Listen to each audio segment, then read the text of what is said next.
Secretary of State, any candidates for that office volunteer for public financing of their campaigns, and it's cost neutral. It would be funded by increasing lobbyist fees, and we will see how this works, fix anything that needs to be fixed, and hopefully expand it to all statewide offices.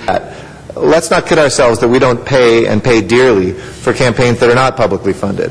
When there's private money that funds campaigns, the decisions that are made are often skewed more towards the special interests of the people who fund campaigns.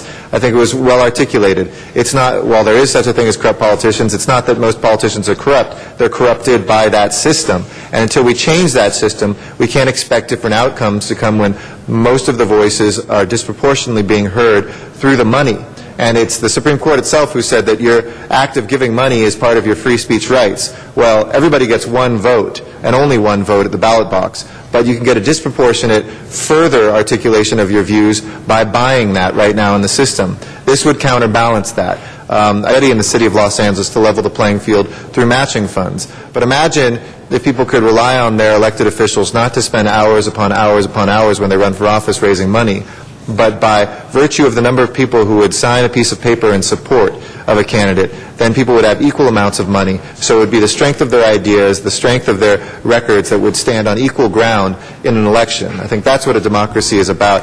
California can help lead the way, and so it's time for us to endorse this and to continue that drumbeat until we have it here, full public financing for our elections. You know, it's a step in the right direction. It's like the little toe under the tent with the hope that this is the beginning of a new day. At least I'm certainly going to vote yes. I vote yes 100 times over. What it says is that we come up with 7,500 people that will put $5 in. That shows you got grassroots support, okay? And then you get the lobbyists to pay for the rest of the deal so that you don't have to run around raising money. You know, I hate raising money for myself. I care about the issues that matter. This is a no-brainer. You got to vote yes on Prop 15. It's a little step, but it's the right step. Also add my support to this. I have personally endorsed Proposition 15. I have one of these initiatives that certainly came from the grassroots. I mean, this was a grassroots effort to get this on the ballot. It took a lot of work.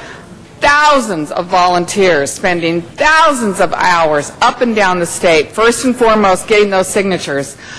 So this, you know that this initiative has come from the people. And when something comes from the people like this, you know it is going to be good for the people of California. And hopefully someday it will be much broader than that, than just Secretary of State. This is a good office to start with.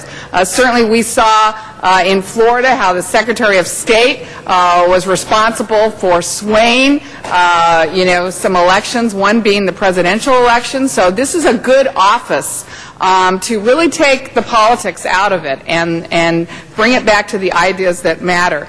And less time that candidates spend raising money will give them more time to go and meet with the voters, talk with the voters, listen to the voters, and find out what matters, and it will be on the strength of their ideas and their platforms that matter, not on how much money they've raised. And this really brings the power back to the people of California. So yes on 15.